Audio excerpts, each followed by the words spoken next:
I loved steak. And as a matter of fact, so I'm from Iran, but my mom knew, and if you know, like in Iran, bacon is kind of illegal. Yeah.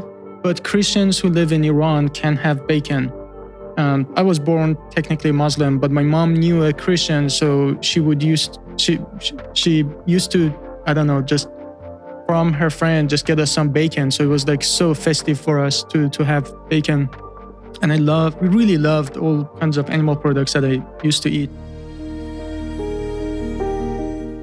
How do you identify yourself as whole food, plant-based or vegans? Because there's a bit of a debate out there about it. Well, for me, I think it was a long journey. It shouldn't have been long, I think, which is one reason I think vegans should be more outspoken and talk about it more.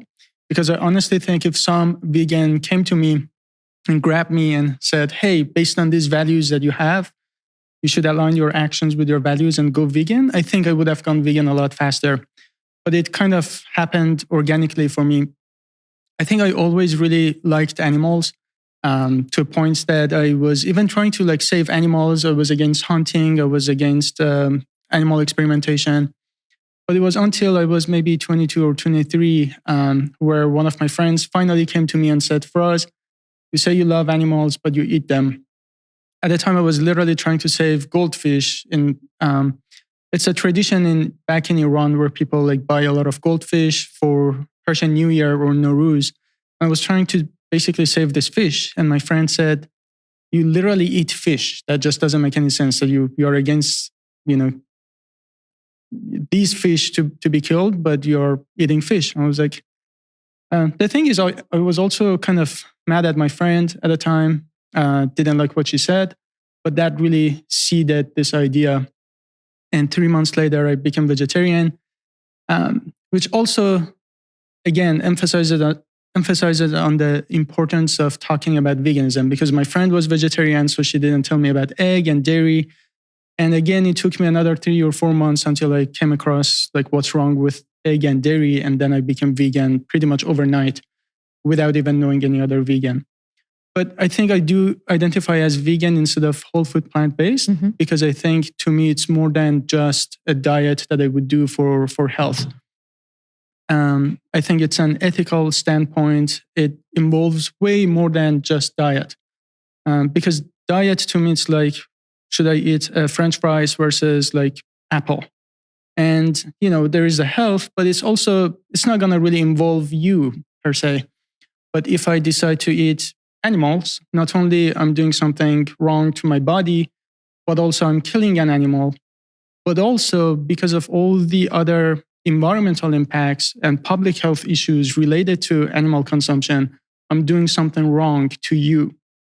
So it's really not like a personal choice or personal dietary thing to me. And it's a way of living. It's a lifestyle. And I think for our movements, it's also important for us not to stay away from,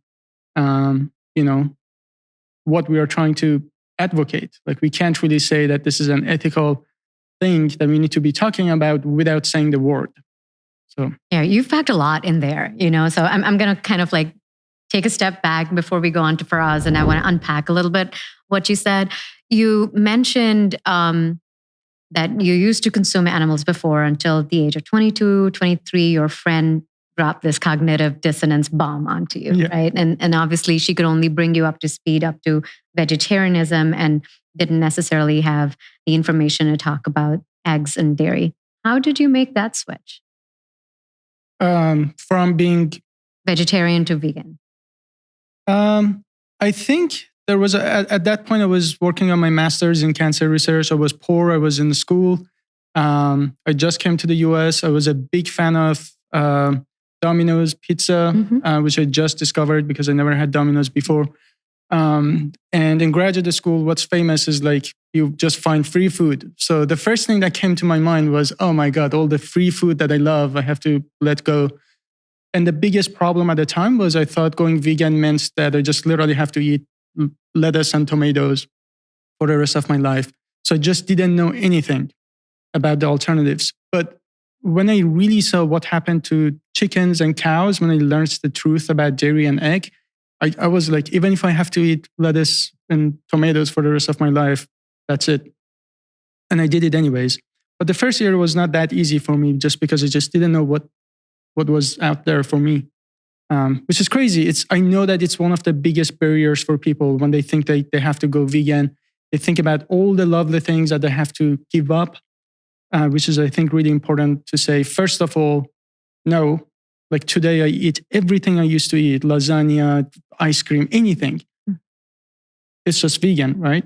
But most importantly, our taste and pleasure don't justify like hurting animals, which is another aspect of it. Yeah, right. And I've not really heard the definition of veganism or making this choice for ourselves defined and described the way you just did, with it not just being a diet, but also something that you do unto yourself, you do for animals, but you also do it for others. So there's more than just you involved.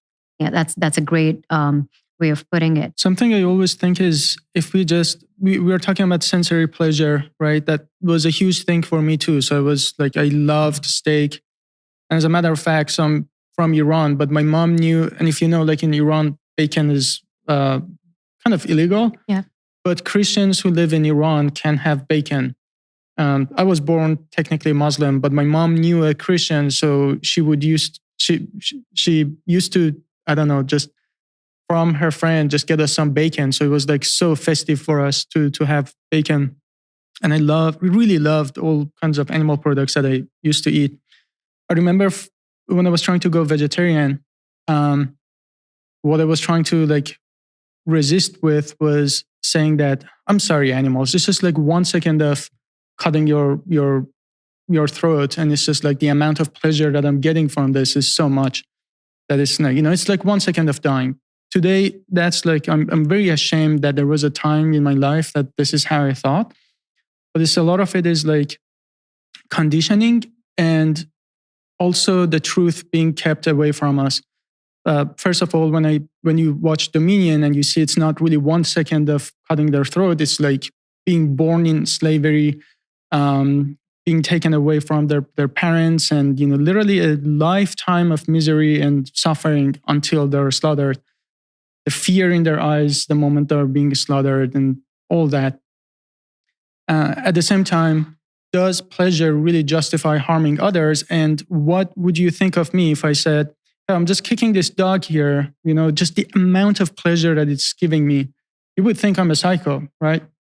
So and also if I was like kicking a dog or kicking a, defenseless child or an animal, you would not be worried about coming across as like too harsh, or you take action. You don't even think about it. Right. We're not going to say, people are going to judge me, say, oh, I'm going to be polite. I'm going to just, no, of course not. You take action, you try to save that animal or child. And I think just because we kill trillions of animals behind the door and we don't see that doesn't mean that it loses its urgency. It's just as urgent. Yeah, yeah. If I may add one more thing, you were asking, so what was that stimulus in Dominion? Right. I think for me, it was realizing that I've just been a hypocrite, and I'd continue being a hypocrite if I ate animals and then claimed to love them. Yeah. There was no way it was going to be possible. And at that point, I just didn't want to fool myself anymore. It just struck your conscience at that level that you just didn't want to continue to... It was just awareness that I'd be lying to myself if after watching this, I said, oh, animals don't feel pain.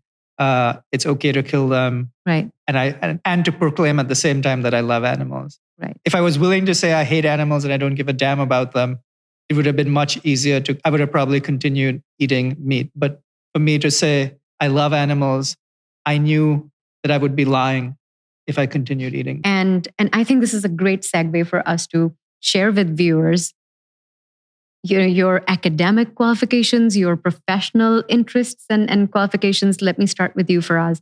Talk to us about, what are you trained in? You're wearing a white lab coat and you've spoken so much about animal rights, but let's talk about the scientist. So yeah, I was really interested in saving the environment. That was pretty big for me. So I started my academic journey with a degree in chemical engineering. But soon after, I asked myself, what is something bigger I can do with my life?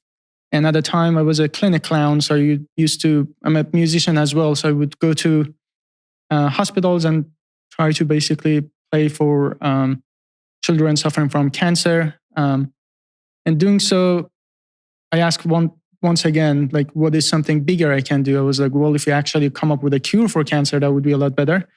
So that's why I switched careers and I started doing cancer research for my master's and got very interested in proteins. So I did my doctorate on studying proteins structure and functions because every disease comes back to, is related to proteins at the end of the day. So I knew if I study proteins really well, then I can apply that knowledge to any field. So I did that. And then after my doctorate, I had a postdoc opportunity at MIT, but instead I decided to go to pharmaceutical companies and lead clinical research to bring all these therapeutics as fast as possible to patients. But I just honestly got really tired of working on the symptoms of these diseases. Like we were working on antibodies for COVID-19, for influenza, for cancer, for inflammatory diseases. Literally every disease I ever worked on came back to animal consumption in one way or another. 40% of cancers are preventable with lifestyle choices. Right now, we have bird pandemic, a bird flu going on. 60 million birds had to be killed by now. And, you can just keep designing drugs for influenza every single year. Or maybe we get rid of eggs and we won't have bird flu anymore. So I was just really tired of working on the symptoms instead of the root cause. And that's why I want to dedicate the rest of my life to this, because I think it impacts all the animals. It impacts the environment, which includes all of us. And even if my mission was just saving people, I still had to promote veganism because that's where I can have the most impact. Right. And the threefold impact that you spoke about, on yourself, on animals, and on other people, including the planet. As you were talking about your academic and professional journey, there are a couple of things you mentioned that of everything that you learned, it seems that illness comes back to proteins. And that of everything else that you researched and when you were looking at diseases, infectious or otherwise, it comes back to animals. Talk to our viewers about that. Animals and protein. Because there's a lot of protein emphasis in our diet at this point in time. People talk about, have you met your RDA for protein? We're over-proteinating as a country, as a world at this point in time. And there are so many fads going on as well, like keto and paleo and caveman used to eat, all of these. So talk about how the root cause you realized around diseases, disorders, and sort of coming back to animals and the root of disease in a cellular way, at a cellular level, coming back to protein. Yeah, I just want to clarify that when I talk about proteins in involvement in diseases, a lot of times, a lot of genetic diseases. So what it means is if you have a mutation in your DNA, that means that a protein that you're making is gonna not function right. Sometimes a lot of these proteins are produced in large amounts or less amount than is required, and it causes diseases. But other than that, proteins are basically toys made out of Legos. So you have imagine you had 20 pieces of Lego and you build anything that you want. You build toys with it and you do things.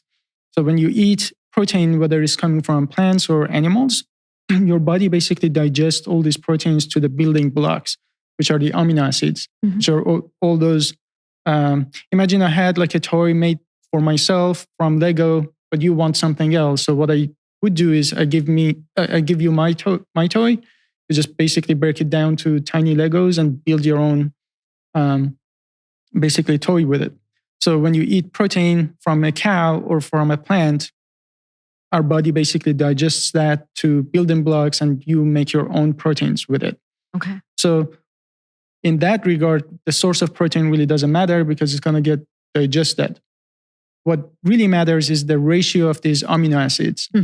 So the common misconception is that plants don't have complete proteins, which is a bad definition because it kind of suggests that plants don't have enough proteins, which is not true. Even with that bad definition, soy still has complete proteins, meaning that it has all those amino acids with the right ratio. But something to clarify, all plants have all 20 amino acids. All plants have all 20 amino acids. So, and the only way that you would be protein deficient in one of these is if you eat just rice. Yeah. Like you eat nothing else, which, like, do you know anyone like that? Not to my knowledge. So it's not even practical, right? Yeah. So there is like impossible to just not get enough proteins that way. Something that is important here is that plants have proteins packed with a lot of other things, like fibers with a lot of nutrients, with antioxidants that prevent cancer. Animal source of protein is packed with cholesterol, saturated fat, endotoxins, and basically also the ratio of amino acids in meat or animal-based protein can promote cancer as well. Yeah. So, basically we can just eat plants and be fine.